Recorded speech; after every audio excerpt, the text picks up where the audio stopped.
नमस्कार दोस्तों, इन्फोटॉस के बहुत ही फ्रेश एपिसोड में आपका स्वागत है। तो चलिए शुरू करते हैं। पहली अपडेट की शुरुआत करते हैं हमारी फाइनेंशियल कैपिटल मुंबई से, जहां पर दोस्तों मुंबई में ट्रांसपोर्टेशन एंड इंफ्रास्ट्रक्चर इन दोनों चीज़ों के लिए एमएमआरडीए के द्वारा 18,404 करोड़ रुपीज़ का जो फाइनेंशियल बजट है वो अनाउंस कर दिया गया है। और कहा ऐसा गया है कि इसके चलते सबसे पहले मुंबई के जो प्रायोरिटी प्रोजेक्ट्स हैं उनको कंप्लीट किया जाएगा। दोस्तों मुंबई में जो ज़्यादातर प्रोजेक्ट्स चलते हैं, स्पेसिफिकली रोड एंड मेट्रो से रिलेटेड जो प्रोजेक्ट्स होते हैं, उनके लिए एमएमआरडीए ही नोडल एजेंसी चुनी गई है। और इस साल जो फिस्कल बजट अनाउंस किया गया है, इसके अंतर्गत कहा गया है कि मेट्रो लाइन 10, 11 एंड 12, इसके साथ साथ नरीमान पॉइंट से कोलाबा के बीच में कोस्टल रोड, ईस्टर्न फ्रीवे का extension, Thane coastal road, Kalyan ring road, Kopri Patni road, Thane Borivali tunnel link road and Gorai creek bridge, इन सब प्रोजेक्ट्स को प्रायोरिटी बेसिस पर कंप्लीट किया जाना है। और इन फंड्स के अंतर्गत सबसे पहले जो काम स्टार्ट होगा वो इन्हीं प्रोजेक्ट्स पर होता हुआ देखने को मिलेगा। अगली दोस्तों अपडेट निकल कर आ रही है हमारी ministry of road transport and highways को लेकर, जहां पर दोस्तों कर्नाटक स्टेट का जो रोड इंफ्रास्ट्रक्चर उसको बेहतर बनाते हुए हमारे minister of road transport and highways Nitin Gadkari ji के द्वारा 46 national highway projects Karnataka state में लॉन्च कर दिए गए हैं, जिनकी टोटल वैल्यू 19,930 करोड़ रुपीज़ की है। दोस्तों जो प्रोजेक्ट्स हैं ये कर्नाटका में 3 प्लेसेस पर लॉन्च किए गए हैं, जिसमें बेलगावी, हुबली एंड मैंगलुरु ये तीनों इंक्लूडेड हैं। थोड़ी सी डिटेल में आपको बताऊं तो बेलगावी में 238 किलोमीटर की लेंथ के नेशनल हाईवे प्रोजेक्ट्स लॉन्च किए गए हैं, जिनके ऊपर 3,972 करोड़ रुपये स्पेंड किए जाएंगे। हुबली में 26 प्रोजेक्ट्स लॉन्च किए गए हैं, जिनकी टोटल लेंथ 925 किलोमीटर की है एंड इनकी टोटल वैल्यू 12,795 करोड़ रुपीज़ की है। एंड लास्टली मैंगलुरु में 15 नेशनल हाईवे प्रोजेक्ट्स लॉन्च किए गए हैं, जिनकी टोटल वैल्यू 3,163 करोड़ रुपीज़ की है। और इनके बारे में कहा गया है कि जब एक बार बनकर कंप्लीट हो जाएंगे तो कर्नाटका स्टेट की ये जो सभी की सभी सिटीज़ मैंने आपको बताई हैं, ये कर्नाटका के अलावा जो दूसरे स्टेट्स हैं उनसे भी डायरेक्टली कनेक्ट हो जाएंगी। बढ़ते हैं दोस्तों अगली अपडेट की तरफ, जो निकल कर आई है सेंट्रल विस्टा रीडेवलपमेंट प्रोजेक्ट से रिलेटेड, जहां पर दोस्तों अभी डिसाइड किया गया है कि सेंट्रल विस्टा के अंतर्गत जितनी भी न्यू बिल्डिंग्स बनकर तैयार होंगी उनको अब दिल्ली मेट्रो से डायरेक्टली कनेक्ट कर दिया जाएगा। और इसके लिए DMRC and central public work department इनके बीच में एमओयू भी साइन हो गया है। दोस्तों ये एक मेट्रो लूप कॉरिडोर होगा जो कि अराउंड 3 किलोमीटर की लेंथ का होगा। साथ साथ इसमें 4 मेट्रो स्टेशन का भी कंस्ट्रक्शन किया जाना है। और कहा ऐसा गया है कि जो कॉरिडोर होगा ये पूरा का पूरा एक सेपरेट कॉरिडोर होगा। और अगर आप दिल्ली के रेजिडेंट हैं तो आप जानते होंगे कि सेंट्रल विस्टा के आसपास के जो एरियाज हैं वहाँ से दिल्ली मेट्रो की yellow line and violet line ये दोनों होकर गुजरती है। लेकिन जो न्यू कॉरिडोर बनाया जाएगा जो कि एक मेट्रो लूप कॉरिडोर होगा, ये दोनों में से किसी का पार्ट नहीं होगा, बिल्कुल ही सेपरेट पार्ट होगा। और एज ऑफ नाउ दोस्तों इसके लिए जो एमओयू है वो तो साइन हो गया है। जल्दी ही इसकी जो फिजिबिलिटी रिपोर्ट है वो भी प्रिपेयर की जाएगी। और जब एक बार इसकी फिजिबिलिटी रिपोर्ट प्रिपेयर हो जाती है तो दिल्ली मेट्रो रेल कॉर्पोरेशन के द्वारा इसका कंस्ट्रक्शन वर्क स्टार्ट किया जाना है। अगली दोस्तों अपडेट निकल कर आ रही है छत्तीसगढ़ गवर्नमेंट को लेकर, जहां पर दोस्तों छत्तीसगढ़ स्टेट में जो एग्री प्रोडक्ट होते हैं फिर एग्री प्रोड्यूस होती है उनकी क्वालिटी एंड शेल्फ लाइफ को इंक्रीज करने के लिए छत्तीसगढ़ गवर्नमेंट के द्वारा डिसाइड किया गया है कि वो उनकी स्टेट में 2 फूड इरेडिएटर प्लांट को सेटअप करेंगे, जो कि काउडंग पावर प्लांट्स पर बेस्ड होंगे।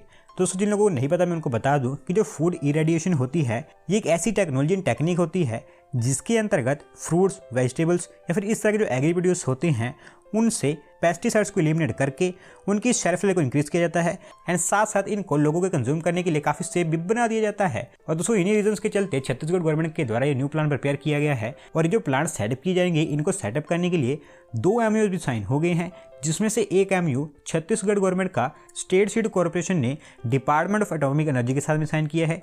और वहीं जो दूसरा एमओयू है वो छत्तीसगढ़ बायोफ्यूल डेवलपमेंट अथॉरिटी ने भाभा एटॉमिक रिसर्च सेंटर के साथ में साइन किया है। और कहा ऐसा गया है कि जल्दी ही इन दोनों प्लांट्स पर भी काम स्टार्ट होता देखने को मिलेगा। अगली दोस्तों अपडेट निकल कर आ रही है हमारी इंडियन रेलवेज को लेकर, जहां पर दोस्तों हमारी जो रेलवेज का सिस्टम है उसको वर्ल्ड के जो गिने चुने टॉप क्लास रेलवे सिस्टम्स हैं उनमें लाने के लिए मिनिस्ट्री ऑफ रेलवेज के द्वारा हमारे देश का इस साल का जो कोच प्रोडक्शन प्रोग्राम था उसको कैंसिल कर दिया गया है। क्योंकि हमारी मिनिस्ट्री ऑफ रेलवेज के द्वारा कहा गया है कि जो एग्जिस्टिंग प्लान हमारी रेलवेज के लिए लॉन्च किया गया था वो काफ़ी ईजिली अचीवेबल है। और इसके लिए अब हमारी रेलवेज एक डिफरेंट टारगेट को सेट कर रही है।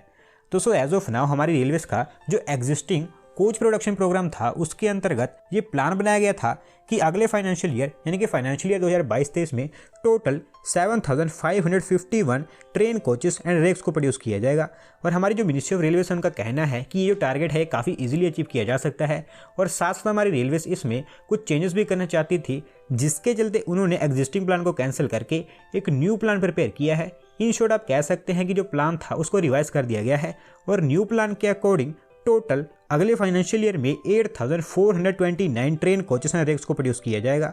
अराउंड 878 न्यू यूनिट्स को ऐड किया गया है और अगर इस न्यू प्लान का मैं आपको ब्रेकअप दूं तो 70 और विस्टाडोम कोचेस को ऐड किया गया है। इसके साथ साथ 220 तेजस LHB कोचेस को भी ऐड किया गया है और मार्च 2023 तक टोटल 75 वंदे भारत ट्रेन को भी मैन्युफैक्चर किया जाना है, जबकि एग्जिस्टिंग प्लान के अकॉर्डिंग टोटल 42 से 44 वंदे भारत ट्रेन को मैन्युफैक्चर किया जाना था। और दोस्तों न्यू प्लान में कुछ ऐसी चीज़ें भी हैं जिनको कैंसिल किया गया है। Around 190 AC and sleeper coaches को कैंसिल करके 50 new AC economy class 3 tier coaches जो कि अभी न्यूली लॉन्च किए गए हैं उनसे रिप्लेस किया जाएगा। अगली दोस्तों अपडेट निकल कर आ रही है south Korean automotive manufacturing company किया मोटर्स को लेकर, जहां पर दोस्तों इस कंपनी के द्वारा कहा गया है कि अब वो उनकी जो टोटल इंटरनेशनल आउटपुट या फिर प्रोडक्शन है उसमें इंडिया से 10% का कंट्रीब्यूशन करने वाले हैं, क्योंकि इंडिया में उनकी जो मैन्युफैक्चरिंग फैसिलिटी है फिर कैपेसिटी है उसको उन्होंने फुल कैपेसिटी पर चालू कर दिया है। दोस्तों किया के द्वारा 2019 में इंडियन प्लान अनाउंस किए गए थे और उनके द्वारा कहा गया था कि वो आंध्र प्रदेश स्टेट के अनंतपुर डिस्ट्रिक्ट में उनकी 536 एकर्स के एरिया में एक न्यू मैन्युफैक्चरिंग फैसिलिटी को सेटअप करेंगे। और एज ऑफ नाउ दोस्तों उस मैन्युफैक्चरिंग फैसिलिटी में 2 शिप्स ऑपरेशनल हो चुकी हैं जिनकी टोटल एनुअल कैपेसिटी 2 लाख से लेकर 2.25 लाख तक की है। और एज ऑफ नाउ इनकी जो अनंतपुर में मैन्युफैक्चरिंग कैपेसिटी है वो इनकी टोटल ग्लोबल आउटपुट प्रोडक्शन में 8.5% का कंट्रीब्यूशन करती है। और अब इन्होंने यहाँ पर जो थर्ड शिफ्ट है उसको भी ऑपरेशनल कर दिया है, जिसके चलते इनकी जो एनुअल कैपेसिटी है इंडिया में वो 3 लाख से 3.5 लाख यूनिट तक पहुँच गई है। और इसी कारण कहा गया है कि इनका इंडिया से जो कंट्रीब्यूशन होगा वो आउटपुट में 10% होगा। साथ साथ बाय मार्केट वॉल्यूम इनकी जो इंडियन फैसिलिटी होगी वो इनकी ग्लोबल सेल्स में 7.7% का कंट्रीब्यूशन करेगी।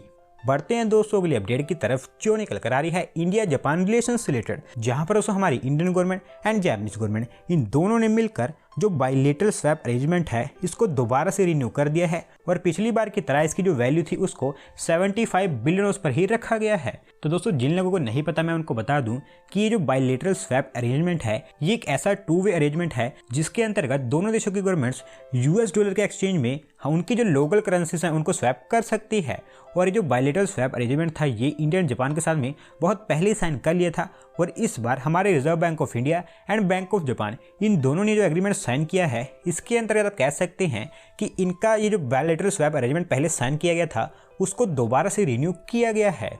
अगली दोस्तों अपडेट निकल कर आ रही है हमारे देश में डेवलप किए जाने वाले एक न्यू सोलर पार्क को लेकर, जहां पर दोस्तों हमारी ministry of new and renewable energy के द्वारा सतलुज जल विद्युत निगम लिमिटेड के द्वारा प्लान किया गया एक न्यू सोलर पार्क अप्रूव कर दिया है। और अभी जो सोलर पार्क होगा ये हिमाचल प्रदेश स्टेट के किन्नौर डिस्ट्रिक्ट में बनकर तैयार होगा। दोस्तों जो सोलर पार्क है इसका ओरिजिनल प्लान सतलुज जल विद्युत निगम लिमिटेड के द्वारा बनाया गया था और मैं आपको बता दूं कि जो कंपनी है ये हिमाचल प्रदेश गवर्नमेंट एंड हमारी गवर्नमेंट ऑफ इंडिया इन दोनों का 50-50% का एक जॉइंट वेंचर है। और प्लान्स के अकॉर्डिंग जो सोलर पार्क होगा ये अराउंड 400 मेगावाट का सोलर पार्क होगा जिसको हमारी सेंट्रल गवर्नमेंट की ultra mega renewable power park scheme के अंतर्गत डेवलप किया जाना है। और क्योंकि इसका ओरिजिनल प्लान SGVN के द्वारा बनाया गया है तो इसी के चलते हिमाचल प्रदेश गवर्नमेंट के द्वारा इस सोलर पार्क को डेवलप करने के लिए SGVN को ही नोडल एजेंसी चुना गया है। तो देखते हैं कब तक इसका जो डेवलपमेंट वर्क है वो स्टार्ट होता है। आज की दोस्तों लास्ट अपडेट निकल कर आ रही है लुधियाना पंजाब से, जहां पर दोस्तों लुधियाना सिटी का one of the delayed rail under bridge जल्द ही कंप्लीट होने वाला है, क्योंकि यहाँ पर जो अथॉरिटीज़ हैं उन्होंने इंस्पेक्ट करने के बाद में बताया है कि इसका जो काम है वो ऑलमोस्ट कंप्लीट हो गया है और कहा गया है कि फर्स्ट वीक ऑफ मार्च इसे ओपन कर दिया जाएगा। तो दोस्तों जो प्रोजेक्ट था इसको लुधियाना में 2007 में अनाउंस किया गया था, लेकिन इस पर कोई काम स्टार्ट हो ही नहीं पाया। और फिर स्मार्ट सिटी मिशन के अंतर्गत जब लुधियाना सिटी को सिलेक्ट किया गया था तो उसके दौरान 2017 में इसके कंस्ट्रक्शन के लिए फाउंडेशन रख दिया गया। और दोस्तों कहा यह गया था कि 62 करोड़ रुपये स्पेंड करके अगले 1-2 सालों के अंदर अंदर ये जो रेल ब्रिज होगा ये बनकर तैयार हो जाएगा। लेकिन ये जो प्रोजेक्ट था ये पॉलिटिक्स के हत्थे चढ़ गया, जिसके बाद में इसका काम कछुए की चाल की तरह चलने लगा और अब तक ये जो प्रोजेक्ट है काफ़ी सारी डेडलाइंस को मिस कर चुका है। लास्ट ईयर भी कहा गया था कि अगस्त 2021 तक इसको कंप्लीट कर दिया जाएगा, लेकिन वो भी डेडलाइन मिस कर दी गई। उसके बाद ये कहा गया कि दिसंबर 2021 तक इसको कंप्लीट कर दिया जाएगा और फिर वो डेडलाइन मिस कर दी गई। और अब इंस्पेक्शन करने के बाद में कहा गया है कि अब ये कंप्लीशन के बहुत ही नज़दीक पहुँच गया है और मार्च के पहले वीक में अब इसको ओपन कर दिया जाएगा। तो दोस्तों आज की वीडियो में बस इतना ही। अगर आप अपनी तरफ से कोई अपडेट सबमिट करना चाहते हैं तो डिस्क्रिप्शन में दिए गए लिंक पर क्लिक करके सबमिट कर सकते हैं। और अगर आज की वीडियो पसंद आई हो तो वीडियो को लाइक करें, चैनल को सब्सक्राइब करें। धन्यवाद आपका वीडियो को देखने के लिए।